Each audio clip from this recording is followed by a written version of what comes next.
Buongiorno. Oggi mangeremo filetti di sarda a beccafico. Per la preparazione di questo piatto abbiamo preso bisogno dei seguenti ingredienti: delle sardine fresche, del pangrattato, dello zucchero, aglio, sale, filetti di acciuga, succo di limone, uvetta, olio d'oliva, alloro, prezzemolo, basilico e pinoli. Andiamo alla preparazione del piatto. Per la gran breve lo malato sparra, passai consigli si perdi la guerra e per tanti giudizi si sgarra e lauda lo mare e tiene dalla terra. Pensa la cosa prima che si sparla, per chi ha in tesoriera la mia terra. Andiamo a prendere i nostri ingredienti e li andiamo a mettere in un mixer, cominciando dal pangrattato,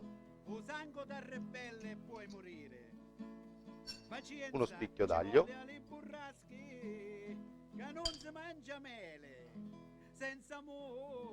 3, anche 4 cucchiaini di zucchero, né uno e nell'altro può incagliare, ma con un falo roba la un grugnata, cucchiaino di sale, per te lo conto io sai di una volta, ci disse lui adduzza la pundascia, 3-4 filettini d'acciuga, e come casa nostra, ci disse la padetta la gratina, dei pinoli, ai pesce ruosse mangia e no fragaglia, accosta dell'uvetta, mangia cardona, calo castietto mangiano pecciona, risponde e dice lo zio Nicola, il basilico, se la pegnata non pude non si cala, io l'alloro, fa la ricotta, usapido l'amici che aspetta, e il prezzemolo. la forca non è fatta per lo ricco, è fatta per la testa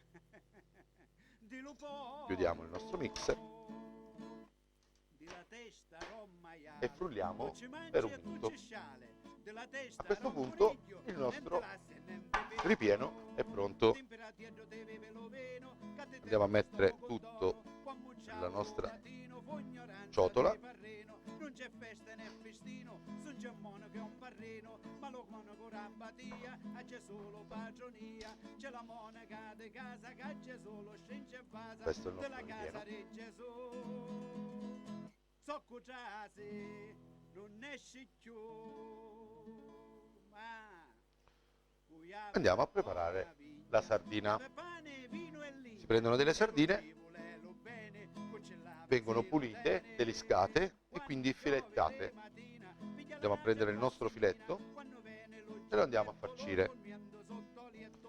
Con la punta delle dita stringiamo per bene un po' del nostro ripieno affinché si impasti un pochino. Lo adagiamo all'interno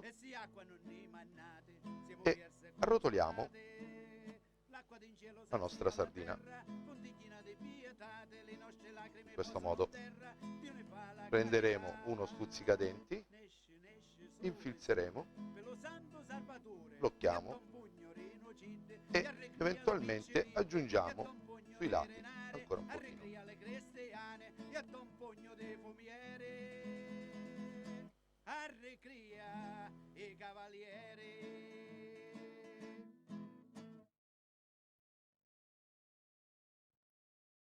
A questo punto mettiamo in una pirofila e diamo 15 minuti a 180 gradi in forno. E allo peggio non si inclina ognuno, a corona e coleva lo restino. A questo punto il nostro piatto è pronto. Andiamo a sfornare. Non corre paro lo nostro cammino, e poco crede lo saggia l'importuno. Andiamo a impiattare. O recco manco crede allo meschino, o sazio no non crede allo Dio no, per troppo vento lo vascello sferra, per la gran breve lo malato sparra, passai consigli si perdi la guerra e per tanti giudizi si sgarra e lauda lo mare e tiene dalla terra. Pensa la cosa prima che si sparla, per chi ha in tesoriera la mia terra, co fa le cose giuste, mai le sgarra. A ciancere figliuzza a chi ci cavi, non fa loro roba la grugliata. A questo punto il piatto è pronto, buon appetito.